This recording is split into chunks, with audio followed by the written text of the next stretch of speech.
ವಿ4 ನ್ಯೂಸ್ಗೆ ಸ್ವಾಗತ ಹೇಳ್ತಾ ಇದ್ದೇನೆ. ಕತೆ ಕಾರಣ. ಲಕ್ಷ್ಮೀ ಲಕ್ಷ್ಮೀ ಲಕ್ಷ್ಮೀ, ವರಲಕ್ಷ್ಮಿ, ಕೋಮಲಲಕ್ಷ್ಮಿ, ಮಹಾಲಕ್ಷ್ಮಿ, 3 ಜನ ಲಕ್ಷ್ಮಿಯರನ್ನು ವರಮಹಾಲಕ್ಷ್ಮಿ ಹಬ್ಬಕ್ಕೆ ಮೊದಲೇ ಪೊಲೀಸರು ಬಂಧಿಸಿದ್ದಾರೆ. ಏನಪ್ಪ ಇವರ ಕಿತಾಪತಿ? ಈ 3 ಲಕ್ಷ್ಮಿಯರು ಸೇರಿಕೊಂಡು ಒಬ್ಬ ಸಿದ್ದಪ್ಪನನ್ನು ಹಿಡಿದುಕೊಂಡು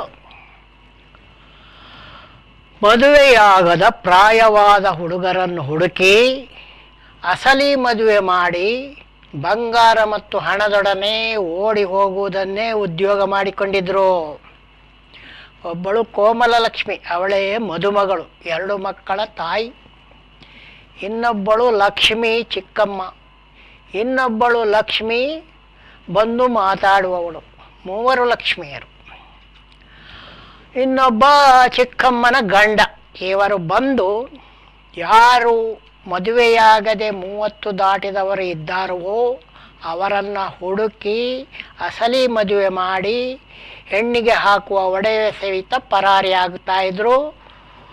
ತುಮಕೂರು ಜಿಲ್ಲೆಯಲ್ಲಿ ಕಳೆದ ತಿಂಗಳು ಹೀಗೆ ಮಾಡಿ ಓಡಿ ಹೋದವರನ್ನು ದೂರಿಕೊಟ್ಟ ಮೇಲೆ ಈಗ 3ರನ್ನು ಕೂಡ ಉತ್ತರ ಕರ್ನಾಟಕ ಮತ್ತು ಮಹಾರಾಷ್ಟ್ರದ ಗಡಿ ಪ್ರದೇಶಗಳಲ್ಲಿ 4ರನ್ನು ಪೊಲೀಸರು ಬಂಧಿಸಿದ್ದಾರೆ.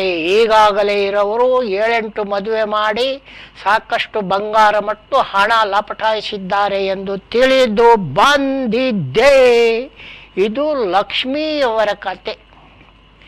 ಇದನ್ನು ಮೀರಿದರೆ ಈಗ ಬೆಂಗಳೂರಿನಲ್ಲಿ HMT ಹಿಂದೂಸ್ತಾನ್ ಮೆಷಿನ್ ಟೂಲ್ಸ್ ಅನ್ನುವಂಥ ಕಾರ್ಖಾನೆ ನೆಹರೂರವರ ಕಾಲದಲ್ಲಿ ಆರಂಭವಾದವು. ಅದರ ವಾಚುಗಳು ಒಂದೊಮ್ಮೆ ಭಾಳ ಹೆಸರು ಮಾಡಿದ್ದವು. ಈಗ ವಾಚ್ಗಳಿಗೆ ಬೆಲೆ ಇಲ್ಲ. ಹಾಗಾಗಿ ವಾಚ್ ಕಂಪನಿ ಕೂಡ ಸ್ವಲ್ಪ ಬೇರೆ ಕೆಲವು ಯಂತ್ರಗಳನ್ನು ಅದು ತಯಾರು ಮಾಡ್ತದೆ. ವಿಷಯ ಅದಲ್ಲ. HMTಗೆ ಅರಣ್ಯ ಪ್ರದೇಶವನ್ನು ದಾನವಾಗಿ ನೀಡಲಾಗಿತ್ತು. ಅದನ್ನು ಇವಾಗ ಸರಕಾರ ಮತ್ತೆ ವಾಪಸ್ಸು ಪಡೆಯಬೇಕು ಎಂದು ಅರಣ್ಯ ಮಂತ್ರಿ ಖಂಡ್ರೆಯವರು ಹೇಳಿದ್ದಾರೆ. ಇದನ್ನು ಖಂಡತುಂಡವಾಗಿ ಖಂಡಿಸಿರುವಂಥ ಕೇಂದ್ರ ಕೈಗಾರಿಕಾ ಸಚಿವರಾಗಿರುವಂಥ ಭಾರಿ ಕೈಗಾರಿಕಾ ಸಚಿವರಾಗಿರುವ HD ಕುಮಾರಸ್ವಾಮಿ ಹುಷಾರ್. HD ಕುಮಾರಸ್ವಾಮಿಯವರು ಏನು ಹೇಳಿದ್ದಾರೆ?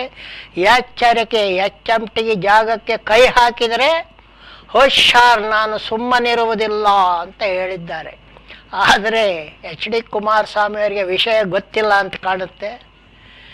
HMT ಕಾರ್ಖಾನೆಗೆ ಕೊಟ್ಟಿರುವಂಥ ಜಾಗ 1896ರಲ್ಲಿ ಅರಣ್ಯ ಪ್ರದೇಶ ಎಂದು ಘೋಷಣೆಯಾದ ಜಾಗ.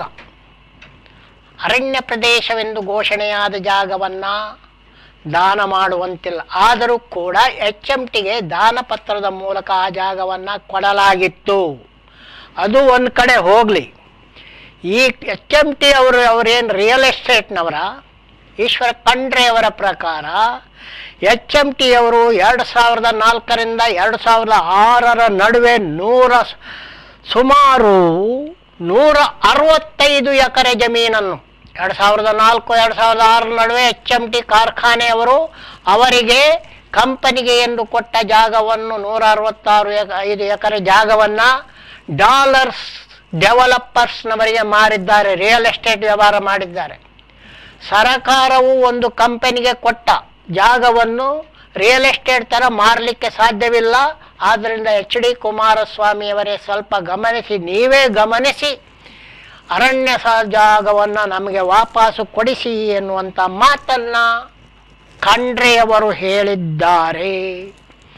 ಇನ್ನು ಈ BJP ಮತ್ತು ಕಾಂಗ್ರೆಸ್ ಜಗಳ ಇವಾಗ TB ತುಂಗಭದ್ರಾ ಡ್ಯಾಮ್ನಲ್ಲೂ ಮುಂದುವರೆದಿದೆ. ಹೊಸಪೇಟೆ ಎನ್ನುವಂಥದ್ದು ವಿಜಯನಗರದ ಸರಕಾಲ್ಯದಲ್ಲಿ ಕೃಷ್ಣದೇವರಾಯರು ಆರಂಭಿಸಿದ ಒಂದು ಪಟ್ಟಣ. ಆ ಪಟ್ಟಣಕ್ಕೆ ಕಮಲಾನಗರದ ಒಂದು ಮಗ್ಲು ಎಂದು ಹೆಸರಿತ್ತು. ವಿಜಯನಗರ ಸಾಮ್ರಾಜ್ಯದ ಬಳಿಕ ಅದು ಹೊಸಪೇಟೆ ಎಂದೇ ಹೆಸರುವಾಸಿಯಾಗಿದೆ. ಆ ಹೊಸಪೇಟೆಗೆ ಹತ್ತಿರದಲ್ಲಿ ತುಂಗಭದ್ರಾ ನದಿಗೆ ಒಂದು ಅಣೆಕಟ್ಟನ್ನು ಕಟ್ಟಿದ್ರು. ಅಲ್ಲಿ ಒಂದು ಹುಟ್ಟಿತು ಹೊಸ ಹಳ್ಳಿ. ಅದಕ್ಕೆ ಹೊಸ ಹಳ್ಳಿ ಅಂತ ಹೆಸರು. ಹೊಸಪೇಟೆಗೆ ಹತ್ತಿರದಲ್ಲೇ ಹುಟ್ಟಿದ ಹಳ್ಳಿ ಹೊಸಹಳ್ಳಿ. ಆ ಹೊಸಹಳ್ಳಿಯಲ್ಲಿ ಇವಾಗ ಏನಪ್ಪ ಗೊಂದಲ ಅಂತ ಹೇಳಿದರೆ, ತುಂಗಭದ್ರಾ ಅಣೆಕಟ್ಟಿನ ಕ್ರೆಸ್ಟ್ ಗೇಟ್ ಮುರಿದು ಹೋಗಿದೆ. ತುಂಗಭದ್ರಾ ಡ್ಯಾಮ್ ಸ್ವಾತಂತ್ರ್ಯ ಪೂರ್ವದಲ್ಲಿ ಕಟ್ಟಲ್ಪಟ್ಟುದರಿಂದ ಆ ಡ್ಯಾಮಿನ ಆಡಳಿತ ಕೇಂದ್ರ ಸರ್ಕಾರದ ಕೈಯಲ್ಲಿದೆ. ರಾಜ್ಯ ಸರ್ಕಾರ ಅದನ್ನು ನಿರ್ವಹಿಸುತ್ತದೆ. ಈಗ BJPಯವರು ಕ್ರೆಸ್ಟ್ ಗೇಟ್ ಮುರಿಯಲು ರಾಜ್ಯ ಸರ್ಕಾರ ಕಾರಣ ಅಂತ ಹೇಳಿದ್ದಾರೆ, ಆಪಾದನೆ ಮಾಡಿದ್ದಾರೆ. ಕಾಂಗ್ರೆಸ್ನವರು ಏನು ಹೇಳಿದ್ದಾರೆ, ಡ್ಯಾಮು ಕೇಂದ್ರ ಸರ್ಕಾರದ ಉಸ್ತುವಾರಿಯಲ್ಲಿದೆ, ಆದ್ದರಿಂದ ಕ್ರೆಸ್ಟ್ ಗೇಟ್ ಮುರಿಯೋರು ಕೇಂದ್ರ ಸರ್ಕಾರವೇ ಕಾರಣ ಅಂತ ಹೇಳಿದ್ದಾರೆ. ಹಾಗಾಗಿ ಯಾರು ಕಾರಣ, ಒಟ್ಟು ರೈತರಿಗೆ ನೀರಿಲ್ಲದ್ದೇ ಒಂದು ಕಾರಣ ಆಗಿ ಹೋಗ್ತಾ ಇದೆ ಇವಾಗ. ಹಾಗಾಗಿ ಇವನ್ನೆಲ್ಲ ದಾಟಿ ನೋಡುವಾಗ BJPಯ ಒಳ ಜಗಳ ಕಾಂಗ್ರೆಸ್ಗೆ ಒಂದು ಹೋಳಿಗೆ ಊಟದಂತೆ ಸಿಕ್ಕಿದೆ. ಒಂದು ಕಡೆ ಸೋತವರದ ಕೂಟ, ಇನ್ನೊಂದು ಕಡೆ ಗೆದ್ದವರ ಕೂಟ. ಆ ಸೋತವರ ಕೂಟಕ್ಕೆ ಇವಾಗ CT ರವಿಯವರು ಕೂಡ ಸೇರ್ಕೊಂಡ್ಬಿಟ್ಟಿದ್ದಾರೆ. ಅವರು ಇವಾಗ ಮೇಲ್ಮನೆಗೆ ಹೋಗಿದ್ರು, ಚುನಾವಣೆಯಲ್ಲಿ ಸೋತಿದ್ರು. ಆದರೂ ಕೂಡ ಅವರು ಕೂಡ ಹಿಂದಿನ ಸೋತವರ ಕೂಟವನ್ನು ಸೇರಿಕೊಂಡು ಕೆಲವು ವಿಷಯಗಳನ್ನು ಗಂಭೀರವಾಗಿ ಚರ್ಚೆ ಮಾಡಬೇಕಾಗ್ತದೆ, ಸುಮ್ಮನೆ ಯಾವುದನ್ನು ಮಾತನಾಡುವಂತಿಲ್ಲ ಎನ್ನುವಂಥ ಎಚ್ಚರಿಕೆಯನ್ನು BJP ಅಧ್ಯಕ್ಷ ವಿಜಯೇಂದ್ರ ಅವರಿಗೆ ಹೇಳಿದ್ದಾರೆ. ವಿಜಯೇಂದ್ರ ಅವರು ಇವತ್ತು ಸ್ವಲ್ಪ ತಣ್ಣಗಾಗಿ ಇವಾಗ ಏನು ಹೇಳ್ತಾ ಇದ್ದಾರೆ, ಎಲ್ಲರನ್ನು ಸೇರಿಸಿಕೊಂಡು ಹೋಗಲು ಪ್ರಯತ್ನಿಸುತ್ತೇನೆ ಎನ್ನುವಂಥ ಮಾತನ್ನು, ನಯ ಮಾತನ್ನು BJP ಅಧ್ಯಕ್ಷ ಅವರು ವಿಜಯೇಂದ್ರ ಅವರು ಹೇಳಿದ್ದಾರೆ. ಅದರ ಜೊತೆಗೆ ಬಳ್ಳಾರಿಗೆ ಒಂದು ಪಾದಯಾತ್ರೆಯನ್ನು ನಡೆಸಲು ಕೂಡ BJP ಆಲೋಚನೆ ಮಾಡಿತ್ತು. ಶ್ರೀರಾಮುಲು ಅದನ್ನು ಮೊದಲು ಹೇಳಿದ್ರು. ಅವರು ಕೂಡ ಸೋತವರು ಒಬ್ಬರು. ಇನ್ನು ಯತ್ನಾಳ್ ಅವರು ಸೋತವರಲ್ಲ, ಅವರು ಕೂಡ ಬಳ್ಳಾರಿ ನಡಿಗೆಗೆ ನಾನೇ ನಾಯಕತ್ವ ಅನ್ನುವಂಥ ಒಂದು ಮಾತನ್ನು ಕೂಡ ಹೇಳಿದರು. ಆದರೆ ಈಗ ವಿಜಯೇಂದ್ರ ಅವರು ಮೈಸೂರಿಗೆ ಹುರುಪಿನಿಂದ ನಡೆದು ಏನೋ ಫಲಕಾಡದ್ದರಿಂದ ಈಗ ಏನು ಹೇಳ್ತಾ ಇದ್ದಾರೆ, ಬಳ್ಳಾರಿ ನಡಿಗೆಗೆ ಯತ್ನಾಳ್ ಅವರ ನಾಯಕತ್ವ ಮತ್ತು ಶ್ರೀರಾಮುಲು ಅವರ ಕಾರ್ಯದರ್ಶಿತ್ವ ಇದ್ದರೆ ನಮ್ಮ ತೊಂದರೆ ಏನಿಲ್ಲ. ಆದರೆ BJPಯ ಹೈಕಮಾಂಡ್ ಇಲ್ಲವೇ ಕೇಂದ್ರ ಸರ್ಕಾರದ ಅನುಮತಿ ಪಡೆದ ಮೇಲೆ ನಡಿಗೆ ನಡೆಸಿ ಅಂತ ಹೇಳಿದ್ದಾರೆ. ಆದರೆ ಬೆಂಗಳೂರಿನಿಂದ ಮೈಸೂರಿಗೆ ನಡಿಗೆ ನಡೆಸುವಾಗ ಈ ವಿಜಯೇಂದ್ರ ಏನಾದರೂ ಕೇಂದ್ರದ ಹೈಕಮಾಂಡ್ ಅನುಮತಿ ಪಡೆದಿಲ್ವಲ್ಲ, ಇವರಿಗೊಂದು ನೀತಿ ಅವರಿಗೊಂದು ನೀತಿ ಉಂಟಾ ಎನ್ನುವಂಥ ಪ್ರಶ್ನೆ ಇವಾಗ ಎದ್ದಿದೆ. ಬಾಂಗ್ಲಾದೇಶದಲ್ಲಿ ಹಿಂಸಾಚಾರ ನಿಂತಿಲ್ಲ. ಆ ಹಿಂಸಾಚಾರ ನಿಂತಿಲ್ಲದ ನಡುವೆ ಕೋಲಾರದ ರೈತರು ಕಂಗೆಟ್ಟಿದ್ದಾರೆ. ಕೋಲಾರದ ರೈತರಿಗೂ ಬಾಂಗ್ಲಾದೇಶದವರಿಗೆ ಏನು ಸಂಬಂಧ ಎಂದಿರಾ, ಕೋಲಾರದಿಂದ ಸಾಕಷ್ಟು ತರಕಾರಿಗಳು ಬಾಂಗ್ಲಾದೇಶಕ್ಕೆ ರಫ್ತಾಗ್ತವೆ. ಮುಖ್ಯವಾಗಿ ಟೊಮ್ಯಾಟೊ ತುಂಬ ರಫ್ತಾಗ್ತದೆ. ಈಗ ಟೊಮ್ಯಾಟೊ ಬೆಳೆ ಕೈಗೆ ಬಂದಾಗ ಬಾಂಗ್ಲಾದೇಶದಲ್ಲಿ ತರಕಾರಿ ಆಮದು ಮಾಡಿಕೊಳ್ಳುವವರಿಲ್ಲ, ಟೊಮ್ಯಾಟೊ ಆಮದು ಮಾಡಿಕೊಳ್ಳುವವರಿಲ್ಲ. ಈಗ ಟೊಮ್ಯಾಟೊ ಬೆಲೆ ಕೈಗೆ ಬಂದಿರುವ ಕೋಲಾರದವರು ಟೊಮ್ಯಾಟೊವನ್ನು ಏನು ಮಾಡುವುದು ಅಂತ ಗೊತ್ತಿಲ್ಲದೆ ಗದ್ದೆಗಳಲ್ಲೇ ಬಿಡ್ತಾ ಇದ್ದಾರೆ. ಬೆಂಗಳೂರು ಮಾರುಕಟ್ಟೆಗೆ ಹೋದರೆ ಕಾಲು ಪೈಸೆ ಕೇಳ್ತಾರೆ. ಹೀಗಾಗಿ ಕೋಲಾರದ ಟೊಮ್ಯಾಟೊ ಬೆಳೆಗಾರರು ಬಾಂಗ್ಲಾದೇಶದಲ್ಲಿ ಆದಷ್ಟು ಬೇಗ ಸಮನಾದ ಸ್ಥಿತಿ ಉಂಟಾಗಿ ಶಾಂತಿ ಕಾಪಾಡಲ್ಪಡಲಿ, ನಮ್ಮ ಟೊಮ್ಯಾಟೊ ಅಲ್ಲಿಗೆ ಹೋಗಲಿ, ಇಲ್ಲದೇ ಇದ್ರೆ ನಾವು ಕೂಡ ಟೊಮ್ಯಾಟೊ ಥರ ರಸ್ತೆಯಲ್ಲಿ ಗದ್ದೆಯಲ್ಲಿ ಬಾಡಿ ಹೋಗ್ತೇವೆ ಎನ್ನುವಂಥ ಅಳಲಿಗೆ ಬಿದ್ದಿದ್ದಾರೆ. ಇದರ ನಡುವೆ ಕಾಂಗ್ರೆಸ್ ಪಕ್ಷವು, ಕರ್ನಾಟಕ ಪ್ರದೇಶ ಕಾಂಗ್ರೆಸ್ ಪಕ್ಷವು ಮಾಜಿ ಶಾಸಕಿ ಸೌಮ್ಯಾ ರೆಡ್ಡಿ ಅವರನ್ನು ಮಹಿಳಾ ಕಾಂಗ್ರೆಸ್ ಅಧ್ಯಕ್ಷೆಯಾಗಿ ನೇಮಕ ಮಾಡಿದೆ. ಈ ರೀತಿ ಹೋಗ್ತಾ ಇರುವಾಗ ಇನ್ನೊಂದು ಕರ್ನಾಟಕ ಕಾಂಗ್ರೆಸ್ನ ಸಾಕಷ್ಟು ಶಾಸಕರು ಇನ್ನೊಂದು ವಿಷಯವನ್ನು ಕೂಡ ಮುಂದಿಟ್ಟಿದ್ದಾರೆ.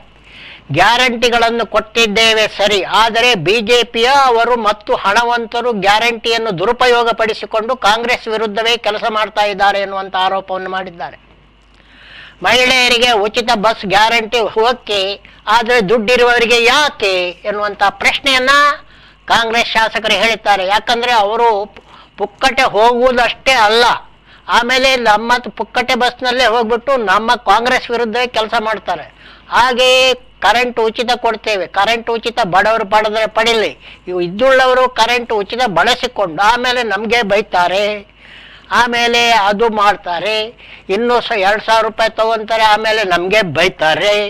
ಆದ್ದರಿಂದ ಗ್ಯಾರಂಟಿಗಳನ್ನು ಉಳಿಸಿಕೊಳ್ಳಬೇಕು, ದೊಡ್ಡವರಿಗೆ ಹಣವಂತರಿಗೆ ಸಿಗದಂತೆ ನೋಡಬೇಕು ಅನ್ನುವಂಥ ಸಲಹೆಯನ್ನು ಕಾಂಗ್ರೆಸ್ ಪಕ್ಷದವರೇ ಕಾಂಗ್ರೆಸ್ ಪಕ್ಷಕ್ಕೆ ನೀಡಿದ್ದಾರೆ.